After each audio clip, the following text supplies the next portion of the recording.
선생님이 읽어주는 어린이 성경 이야기.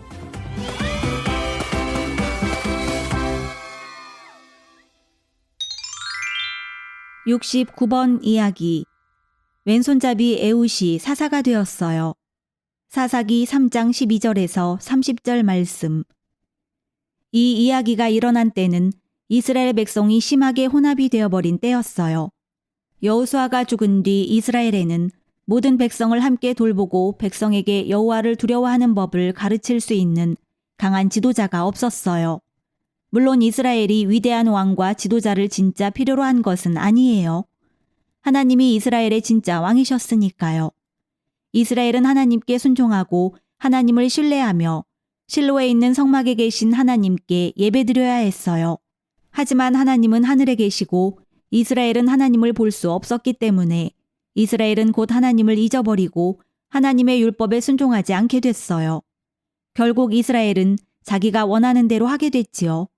그리고 이스라엘이 원했던 일은 대부분 온갖 우상을 섬기는 것이었어요. 하나님은 자기 백성을 하늘에서 내려다보셨답니다. 이스라엘은 여전히 하나님의 백성이었어요. 하지만 너무 악해서 죄 가운데 있는 백성이었어요. 우리가 아주 나쁜 짓을 하고 있는 걸 엄마 아빠가 보면 어떻게 하실지를 우리 모두는 잘 알고 있어요. 엄마 아빠는 분명히 우리를 그만하게 하실 거예요. 우리를 찰싹 때려서 분명히 그만하게 하실 거예요. 이런 것이 바로 이스라엘 백성에게 필요한 것이었어요. 찰싹 때리는 건 말이에요. 하지만 하늘에 계신 위대하신 우리 하나님은 엄마나 아빠가 우리를 찰싹 때리듯이 그렇게 이스라엘을 때리시지는 않으셨어요. 그래요. 하나님은 다른 방법으로 이스라엘을 벌주셨지요. 힘센 군대를 가진 적들이 이스라엘의 땅 가나안으로 돌진해 들어오게 하신 거예요. 바로 이것이 하나님이 이스라엘을 때리시는 방법이었어요. 적들이란 바로 모압 나라의 군대였어요.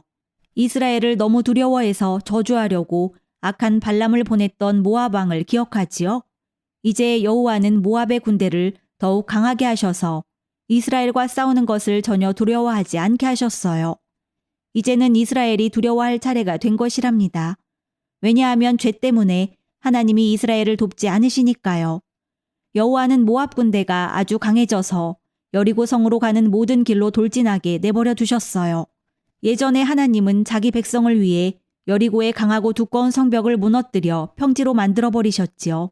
하지만 이제 하나님은 모압의 악한 왕이 쳐들어와 여리고 안에 자기 궁전을 세우고 왕의 군사들을 살게 하도록 허락하셨어요. 이 악한 모압 왕의 이름은 에글론이었어요. 그 후에 에글론은 이스라엘의 모든 백성이 매년 자기에게 돈을 바쳐야 한다는 법을 만들었어요. 그리고 에글론이 너무 많은 돈을 거두어 들이는 바람에 이스라엘 백성은 너무 가난하게 되었어요. 하지만 이스라엘을 너무 불쌍하게 생각하지는 마세요. 이스라엘은 자기들이 잘못하고 있다는 것을 알았지만 고집쟁이들이었어요. 여호와께로 돌이켜 제발 우리를 도와주세요 하나님이라고 말하지 않았어요. 그러면 이 악한 왕 에글론은 얼마 동안이나 여리고에 머물면서 이스라엘에게 돈을 내게 했을까요? 무려 18년이에요. 정말 긴 시간이지요. 여러분이 18살 때쯤 되면 고등학교를 거의 마치게 되잖아요. 하나님은 언제나 쉬지 않고 하늘에서 다스리고 계시지요. 이 말은 하나님이 18년 동안이나 이스라엘 백성을 때리고 계셨다는 말이에요. 마침내 이스라엘은 돌이켰어요. 하나님께 부르짖으면서 도움을 요청했지요. 그리고 하나님은 이스라엘에게 응답하셨어요. 그래서 사사라고 불리는 지도자를 보내주셨지요. 이번 사사의 이름은 에훗이었어요. 에훗은 매우 강하고 용감한 남자였어요. 에훗이 용감했던 이유는 하나님이 에훗에게 하나님의 영을 불어넣어 주셨기 때문이었지요. 에훗은 우상을 섬기지 않고 하나님을 참되게 예배하는 사람 중 하나였어요. 에훗은 백성에게 여호와께로 돌이키라고 말했지요. 그 해는 왕에게 돈을 바치러 갈 때 몇몇 다른 사람들과 함께 에훗이 갈 차례였어요. 왕에게 돈을 바친 후 사람들은 떠나게 되어 있었지요. 하지만 에훗은 나머지 사람들과 조금만 가다가 다시 길을 바꾸어 혼자 에글론 왕의 궁전으로 돌아갔어요. 왕은 여름용 다락방에 앉아있는 중이었어요. 이 방은 여름 바람이 잘 통하도록 창문이 있는 방이었지요. 에훗은 에글론 왕에게 돌아가 이렇게 말했어요. 왕이시여, 제가 당신께 전할 비밀이 하나 있습니다. 왕 주위에는 많은 신하가 둘러서서 있었어요.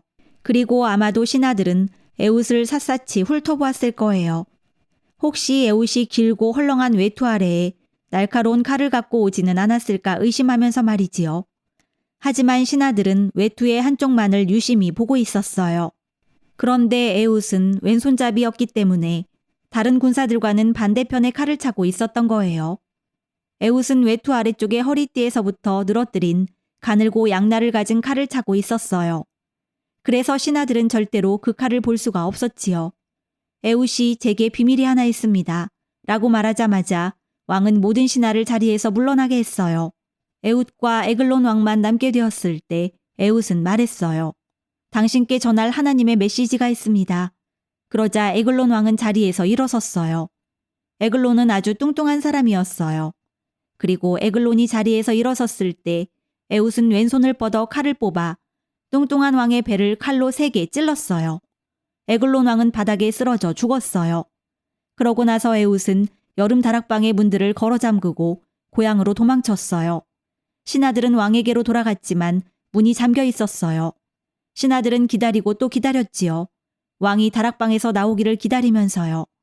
결국 왕이 나오지 않자 신하들은 열쇠로 문을 열었더니 거기에 바닥에 쓰러져 죽어있는 왕의 시체가 있었던 거예요.